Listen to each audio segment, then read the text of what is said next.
Hi everyone, welcome to Mr. Queen PH at ito ay isa na namang collective love reading, energy check-in, you and your person. So let's see what's going on in this relationship.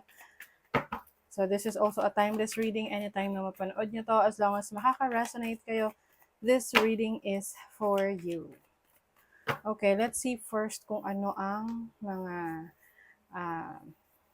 stronger energies for this reading as a confirmation. You have Scorpio, Sun, Moon, Rising, Venus. You have Sagittarius, Sun, Moon, Rising, Venus, and Libra, Sun, Moon, Rising, Venus. So, Scorpio, Sagittarius, and Libra.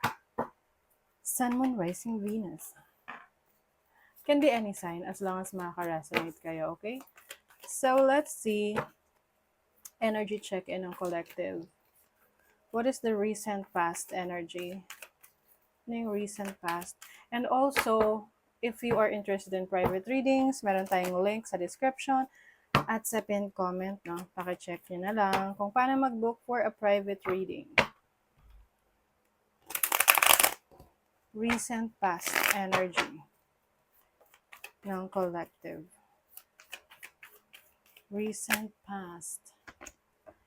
Eight of Coins, the Magician, and the Death card. Okay. So, yeah, Death card is about endings, new beginnings, transformation. So, maaring meron ditong trinay na ayusin, i-work out, no, with the Eight of Coins, inifortan, trinabaho, kinausap, pero nauwi pa rin sa hiwalayan, sa separation. Okay, tingnan natin. Recent past energy. Recent past. Tuned in sa internet. O, yung iba sa inyo siguro, naghiwalay kayo sa internet. Yung, or online. Yung tipong nag-message lang. Tapusin na natin to. Okay. Nag-text lang. Deadline time running out. Parang napakabilis, no? Oo. Ng mga pangyayari dito. May offer. Siguro may hindi pumayag doon sa offer. Yung tipong trinay na makipag-bargain. Alam mo yung pagdating sa business, no? Yung parang magne-negotiate kayo. So, siguro itrinay na i-negotiate yung relationship, but then, andun pa rin, nauwi pa rin sa separation or ending of the relationship. So, tingnan natin kung ano na yung current situation. What is the current situation of this relationship?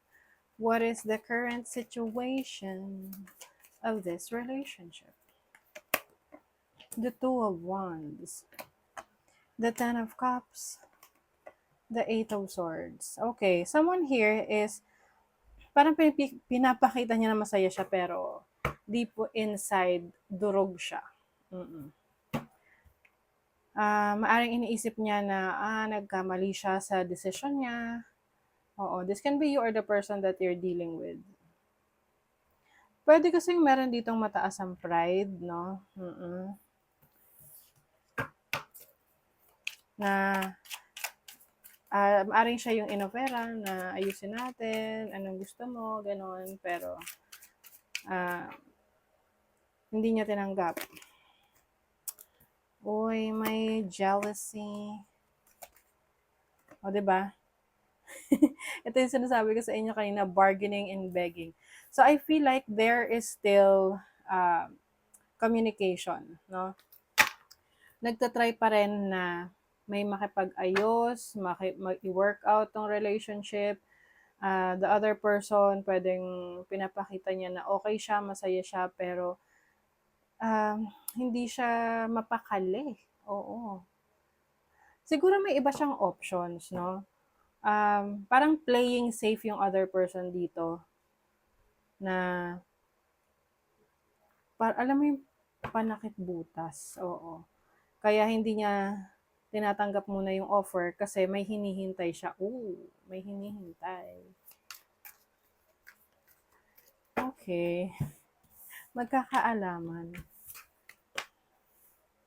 Ano yung feelings ng person mo sa'yo? Ano yung feelings ng person ng collective? Ano yung feelings ng person ng collective? The Queen of Coins. The Ten of Coins. Uy, ang dami niyang offer sa'yo. I feel like this person is someone who can really provide for you. Oh, ito yung, I feel like itong, yung person mo yung nakikipag-ayos talaga. Gusto niya magkabalikan kayo. Pwedeng nagbibigay ito ng mga regalo sa'yo. Nagsho-show off na, oh, I can afford ako, ganyan. Siguro hindi lang, hindi, pagdating kasi sa relationship, no, hindi lang naman pera yan. So let's see, ano yung feelings mo towards your person? Ano yung feelings mo towards your person? The King of Cups, the Sun, the Seven. Oh, okay. I get it. Ang nakikita ko rito, ikaw yung mataas ang pride. Okay? Mahal mo siya. May feelings ka sa kanya, as in. Kaya lang, nagkaroon ng betrayal. No? Pwedeng itong person mo, nagloko, at ayaw mo nang bigyan ng chance. Pero mahal mo pa. Oo. Parang may gusto kang patunayan sa kanya na bakit ganun kadali lang para sa'yo na gawin yun sa akin. Ganon.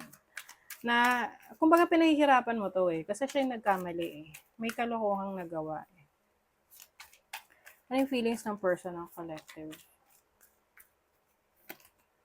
Oh, siya nga, nag-o-offer of Venus. Venus is the planet of money, prosperity, love, abundance.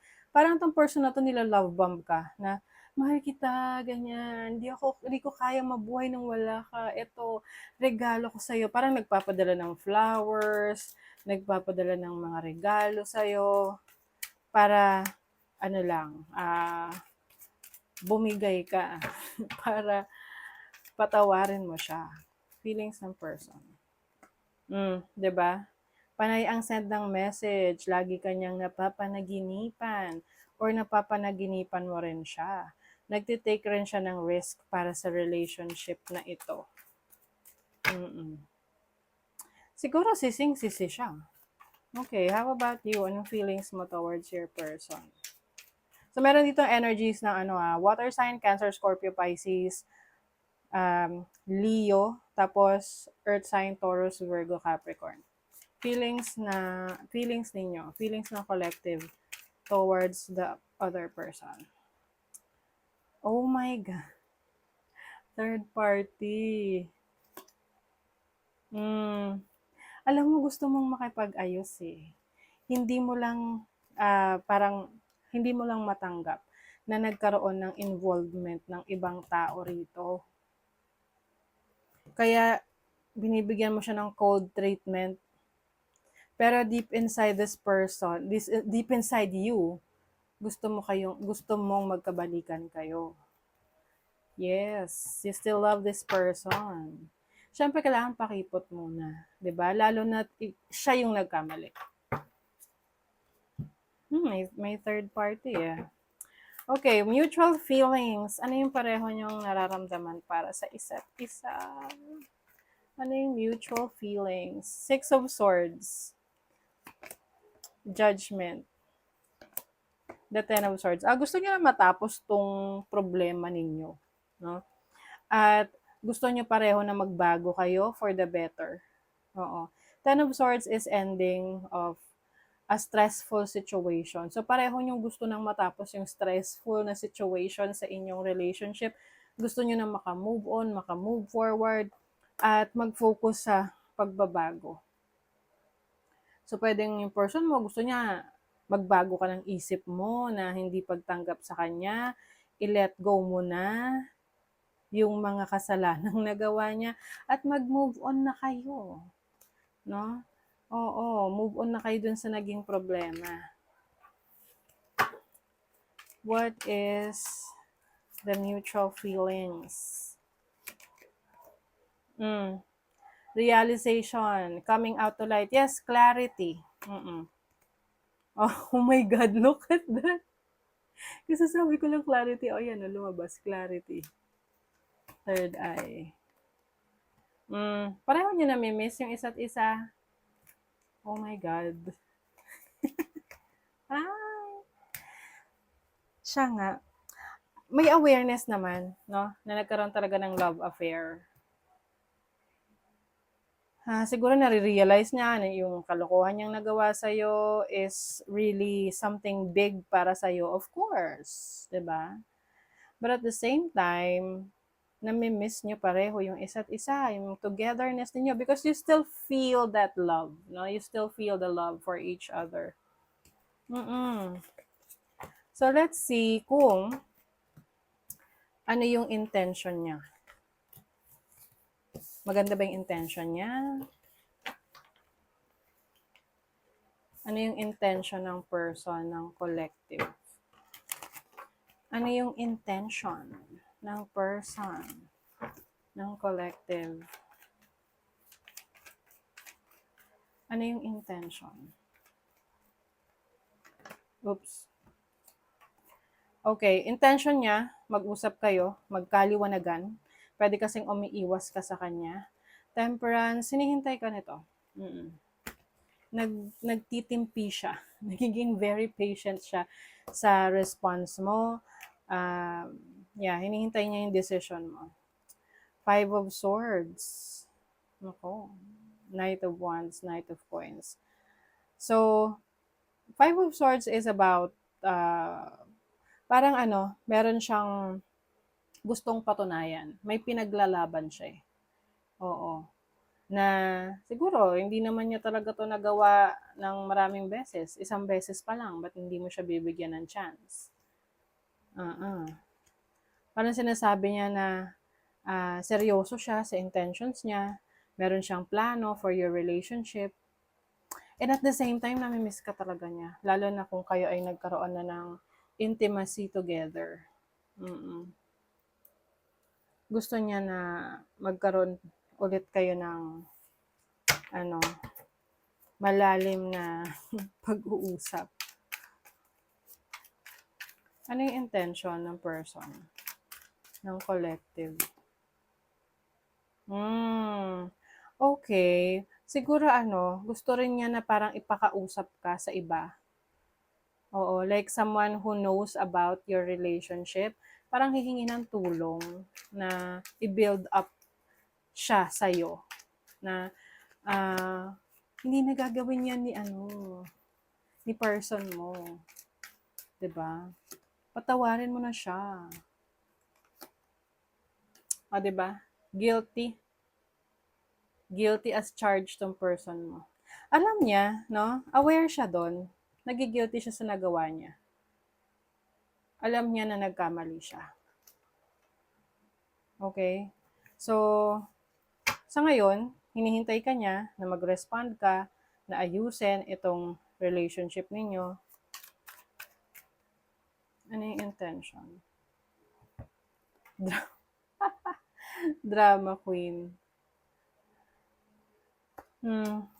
Siguro nakikita niya na itong situation na to is parang patagal ng patagal. Oo.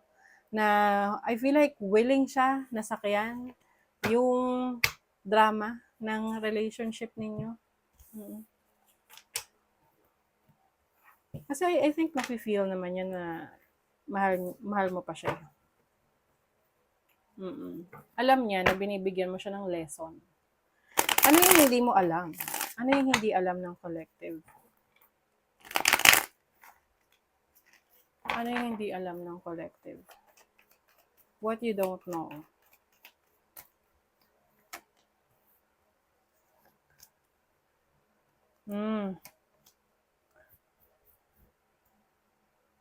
I feel like this person is really struggling. Hindi na to makatulog sa kakaisip sa'yo. May times na naiisip na niyang i-ghost ka or umalis. Yung tipong parang bahala na, okay, kung ayaw niya talaga, ganun. May times na parang gusto niya na mag-give up. Pero medyo competitive kasi tong person mo. This person is not the type of giving up. What is the Five of Coins? So, 'di ba? Gusto na niya parang, okay, ayaw na, ganon. The Sun. But still, andun pa rin yung pag-asa niya na magagawa ng paraan, maaayos.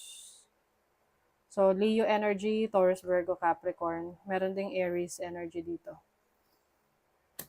Hindi siya makatulog. Hirap na itong taong ito. Maring hindi mo yan alam. But I think this person is still hopeful. Anong action ng person mo? Ano yung action ng person mo? Oh, Three of Swords.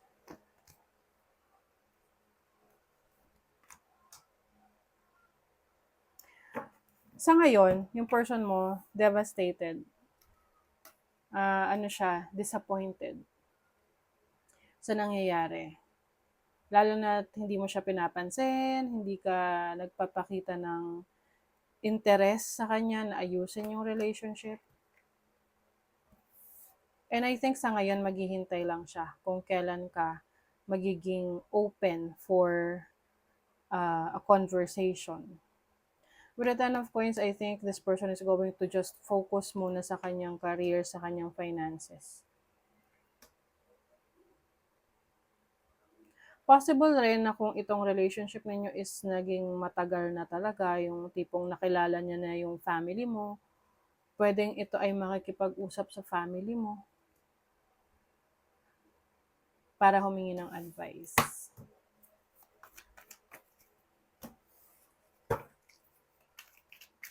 What is the person's action? Ano yung action ng person, ng collective? Harvest. This person is learning yung lesson niya. Alam niya yung naging resulta nung ginawa niya. And this person is really growing in terms of yung parang personal growth na, okay, hindi pala dapat ganon. Hindi niya alam eh. Oo. And then, maaring alam niya na dinideny lang niya na hindi, kumbaga, this person is in denial na ayaw mo na, ganon. Na feeling niya, ganon lang kadali, na ayusin yung naging pagkakamali niya.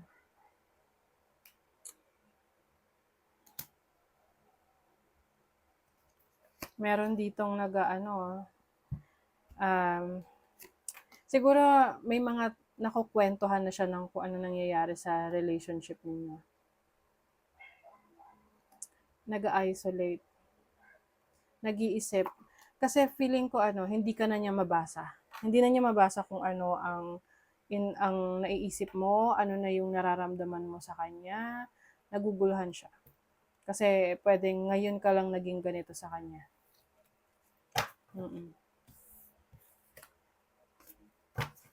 So, tinan natin ang action mo. Bibigyan mo ba ng chance? Bibigyan ba ng chance ng collective yung kanilang person? Ano yung action? Parang magmamatigas ka no? I see this as, Three of Cups. I feel like may involved rin na kaibigan rito para mag-usap kayo. Ito yung tipong kukuntsabahin niya yung kaibigan mo para makapag-usap kayo.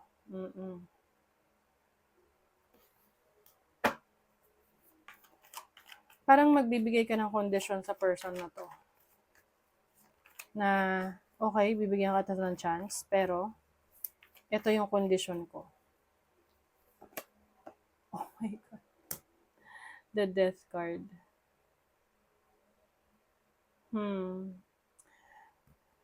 Parang bibigyan mo siya ng kondisyon, otherwise, pag hindi niya nagawa, that's it.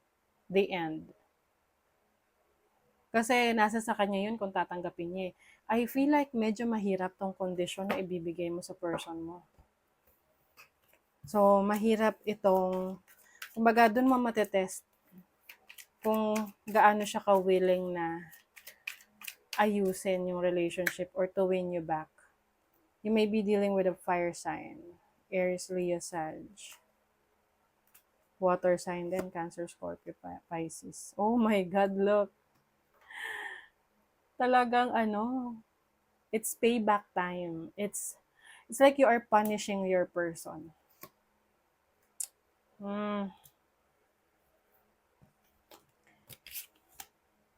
Past happened. So, maaring ano, i-bring up mo yung past.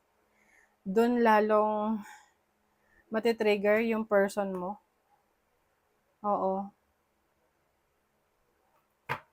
Medyo mahirap to gagawin mo sa kanya. So, iti-test mo talaga tong person mo whether talagang kaya niyang i-give up yung ibang bagay na gusto mong i-give up niya. Iti-test mo. Where is this relationship going? Saan papunta tong relationship na to?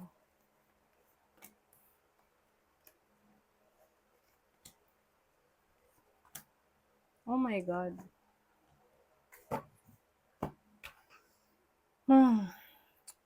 Yeah. I think, no, if hindi talaga kayo para sa isa't isa, this relationship will definitely end. And magiging madali lang sa'yo na mag-move on. Kasi may pangangatawanan ka rito eh.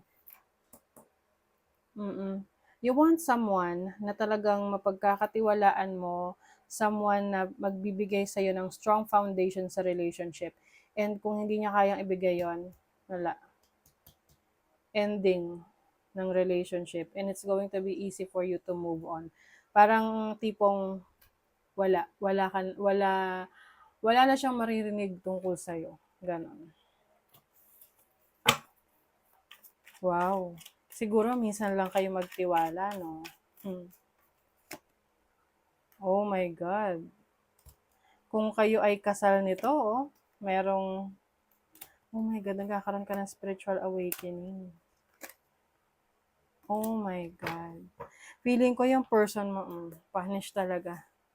Feeling ko yung person mo, masyado siyang naging kampante na madali mo lang siyang mapatawad. Siguro dahil madalas niya nang ginagawa yon or sa tingin niya, kilala ka na niya.